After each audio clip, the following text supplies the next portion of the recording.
اليوم بدي أحكي لك عن أكثر خطة عبقرية تم فيها اختراق أأمن خزنة بنك بفرنسا. خطة حرفياً خلت المحققين يحكوا مع حالهم. أحداث قصة اليوم صارت ببنك اسمه سوسيتي جنرال، وهو واحد من أشهر البنوك بفرنسا واللي له فروع بكل أنحاء العالم. الفرع اللي انسرق كان بمدينة نيس الفرنسية. بهذاك الوقت معظم الأغنياء كانوا يخبوا فلوسهم وذهبهم ومجوهراتهم بالبنك، والبنك كان يستقبل كل هاي الأشياء الثمينة ويحطها بصناديق أمانات داخل الخزنة. كل الناس كانوا مطمنين لأنهم عارفين إنه هذا البنك عنده واحدة من أأمن الخزنات بكل فرنسا. ومع هيك اللي صار يوم 19/6/1976 كان إشي عمره ما صار قبل هيك.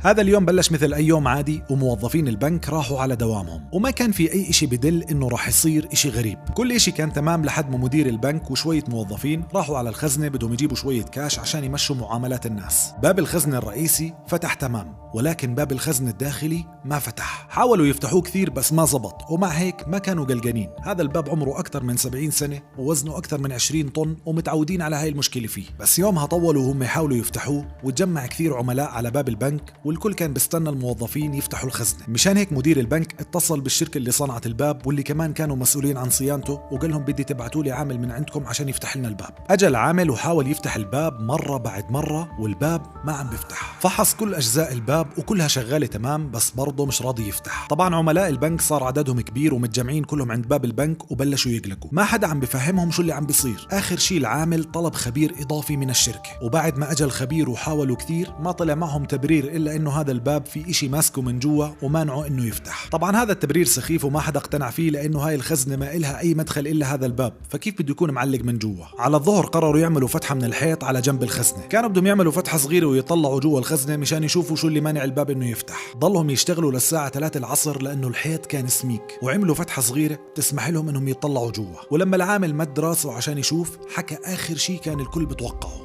البنك انسرق. مدير البنك على طول اتصل بالشرطة، وخلال دقائق كان البنك مليان عناصر شرطة، واللي من ضمنهم كل شرطي مهم بمدينة نيس، لأنهم كانوا عارفين إنهم رح يبلشوا تحقيق بواحدة من أكبر عمليات السرقة بالتاريخ. لهيك كبروا الحفرة ودخلوا الشرطة منها، واكتشفوا إنه الحرامي أخذ كل الفلوس اللي موجودة بالخزنة، بالإضافة ل 400 صندوق أمانة كان فيهم كل أنواع الأشياء الغالية. والأغرب إنهم لقوا عبارة على الحيط مكتوب فيها بخط عريض: بدون أسلحة، بدون عنف، بدون كره. السلام عليكم جميعا للي عم بيشوفوني لأول مرة. أنا أبو الصادق وبحكي قصص عن كل شيء غريب وغامض على كوكب الأرض. واليوم بدنا نحكي عن الخطة العبقرية لسرقة أأمن خزنة بنك بفرنسا.